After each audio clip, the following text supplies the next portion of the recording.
They took me to the morgue. But God wasn't done with me yet. I still remember the sound of that machine, that slow, steady beeping that filled the hospital room like a second heartbeat. It was 2:48 in the morning. The nurses had dimmed the lights, and the rain outside whispered against the window like it was praying for me. They said my body was failing. My heart was tired. But I wasn't afraid, not really. I was just ready. The pain had taken so much already. My strength, my appetite, my voice some nights. I could barely lift my hands anymore. So I just folded them over my blanket and whispered, "Lord, if this is it, take me gently." But what I didn't know was that God wasn't done with me yet. Before I tell you what happened next, let me thank you for being here, for listening to my story. I don't know where you are right now, maybe in your living room, maybe lying awake like I was that night. But if you're hearing my voice, maybe this story is meant for you too. So, before we go on, make sure you subscribe and stay with me till the end. Because what happened that night changed everything I thought I knew about life, death, and the power of prayer. You won't believe what I saw in that cold room.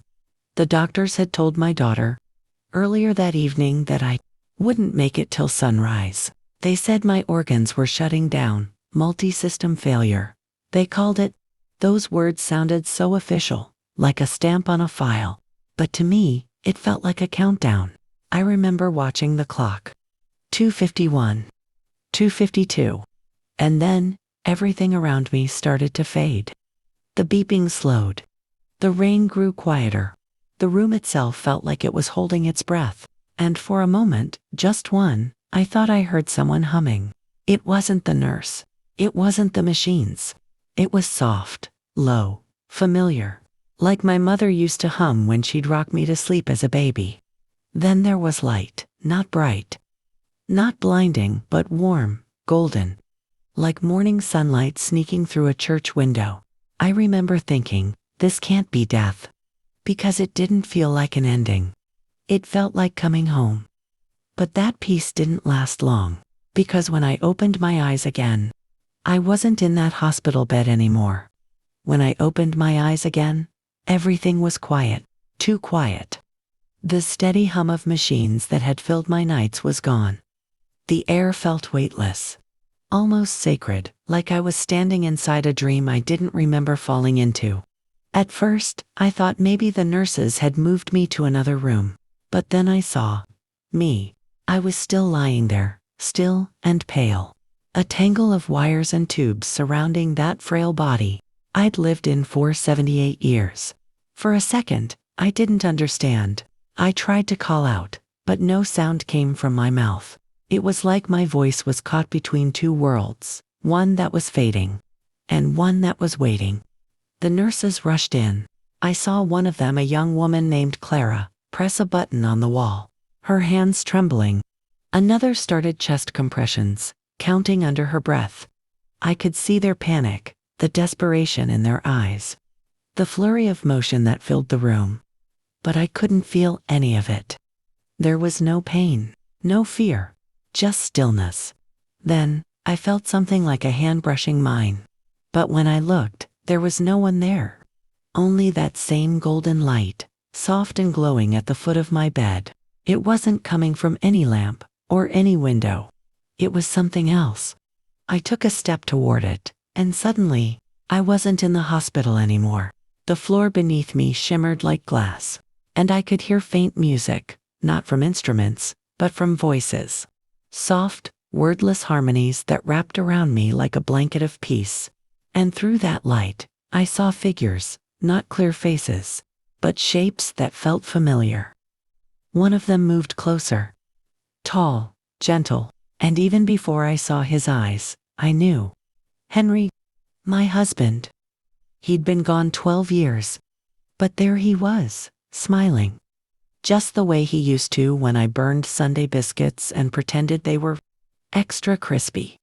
He didn't speak, not with words. But I heard him, in that quiet place between breath and thought. You can't stay yet, Lillian. Not yet.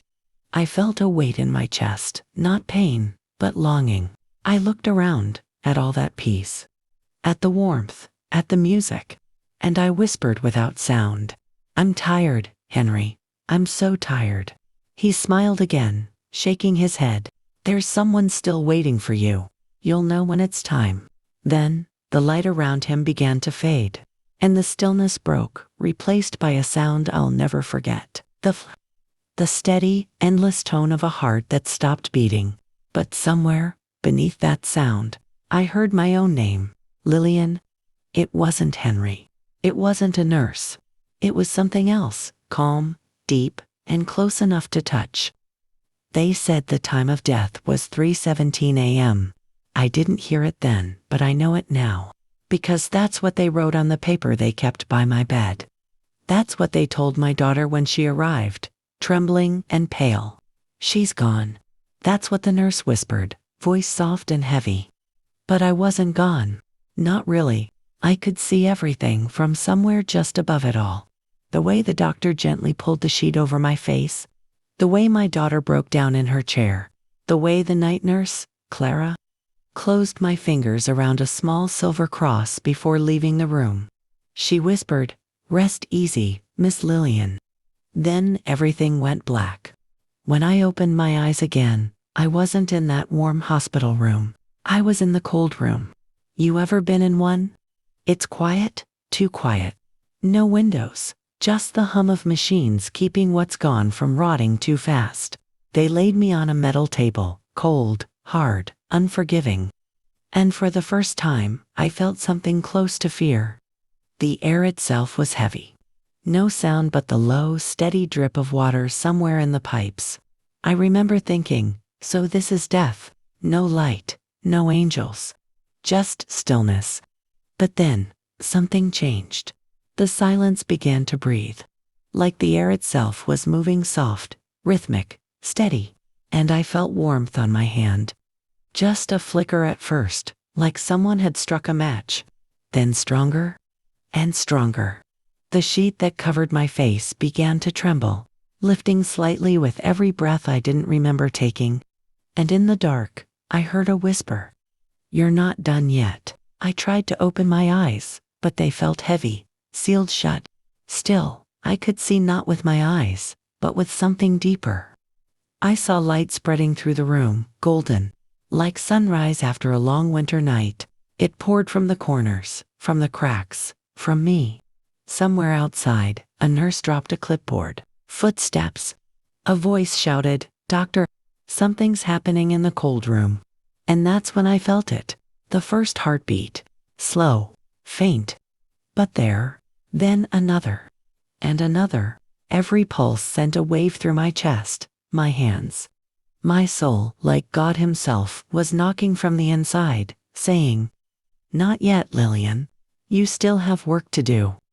The doctors said later that the lights flickered in the hallway that night. That the machines in the morgue reset all at once, like something had touched them. But I don't remember machines. I just remember warmth, and a voice whispering again, "Breathe." And I did. One breath. Then two. Then the whole world came rushing back in.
People often ask me what it felt like dying, and I tell them the truth. It didn't feel like an ending. It felt like being called home before you've finished your chores. See, I wasn't supposed to come back. The doctors said there was no medical reason for my heart to start again. They ran every test, every scan. They couldn't explain how someone who'd been gone 21 minutes could sit up and ask for tea. But I know what happened, and I know who did it. That night, when I closed my eyes, I thought I was leaving for good. I thought my story was over. But God had other plans. He wasn't done writing my chapters, not yet. When I came home from the hospital, I moved a little slower. My hands shook sometimes, my legs got tired easy, but my heart felt brand new. Not just the one beating in my chest, but the one inside my spirit. Every sunrise since that night feels different. The light seems softer, kinder, like heaven's still shining through me somehow. I still hear that whisper sometimes when the world gets quiet. You're not done yet. And so, I tell my story. Not because I want pity, but because maybe you need to hear it. Maybe you're sitting somewhere right now in a hospital bed, or by one. Maybe the room feels too cold, too quiet. Maybe you think it's the end of something. But I'm here to tell you, it's not. If you still have breath in your body, if your heart still beats even once, then God is not finished with you. There's still someone who needs your kindness. Someone who needs your story. Someone who will find hope because you kept going. I used to ask, Lord, why me? Why bring me back? And one night, I heard it soft as the wind outside my window. So they'll believe. That's why I tell it, every word. Because I believe in miracles, not the kind that make the news, but the quiet ones. The ones that happen in hospital rooms, in broken hearts, in tired souls who whisper, I can't do this anymore. And somehow, wake up with strength again. So if you're watching this, and you feel like you've reached the end, look up.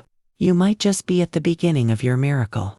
And if you ever find yourself staring at a clock that says 3:17 a.m., and it feels like time has stopped, remember this old lady who came back from the morgue? Just to tell you one thing, God wasn't done with me, and He's not done with you either.